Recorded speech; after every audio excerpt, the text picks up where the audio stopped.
Ini fakta. Palestina adalah negara pertama yang membantu kemerdekaan negara kita Indonesia. Pasti kalian bertanya, apa peran Palestina?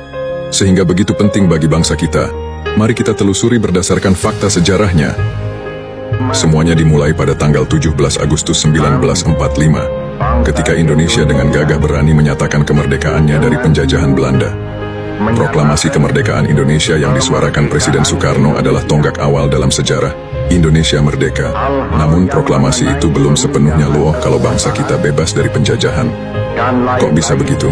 Lalu apalagi perjuangan kita? Oke, kita lanjutin faktanya. Telah diatur dalam hukum internasional, Konvensi Montevideo tahun 1933, menyebutkan 4 syarat mutlak yang harus dipenuhi untuk dianggap sebagai negara merdeka. Ini mencakup wilayah, populasi, pemerintahan, dan kemampuan untuk menjalin hubungan dengan negara-negara lain, alias mendapatkan pengakuan kemerdekaan. Disinilah peran negara Palestina datang untuk yang pertama kalinya, negara yang mengakui kemerdekaan Indonesia secara de facto pada tanggal 6 September 1944. Mereka memberitakan kepada seluruh rakyat Palestina melalui saluran radio bahwa Indonesia telah merdeka akibat aksi Palestina. Akhirnya, negara-negara lainnya ikut serta dalam membantu kemerdekaan Indonesia.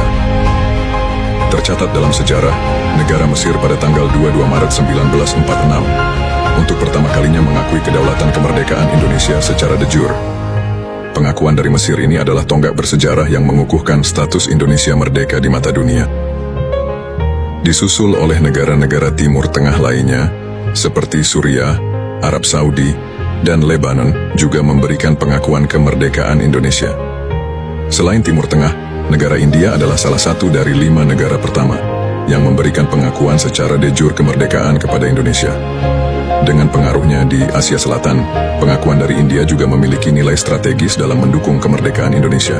Tak hanya negara besar, negara kecil seperti Vatikan atau Holy See pun ikut memberikan pengakuan kemerdekaan Indonesia. Pengakuan dari Vatikan menjadi bukti bahwa perjuangan kemerdekaan Indonesia diakui oleh berbagai negara di seluruh dunia. Sebagai tambahan, dalam konteks pengakuan kemerdekaan, de facto mengacu pada pengakuan faktual berdasarkan fakta sejarah oleh negara-negara lain, sementara de jure mengacu pada pengakuan hukum yang memberikan legitimasi secara resmi dalam hukum internasional. Demikianlah cerita singkat perjuangan Indonesia untuk mendapatkan pengakuan kemerdekaan dari berbagai negara di dunia.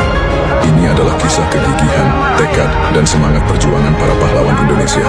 Pengakuan de facto dan de jure memainkan peran penting dalam menjadikan Indonesia sebagai bangsa yang merdeka dan berdaulat.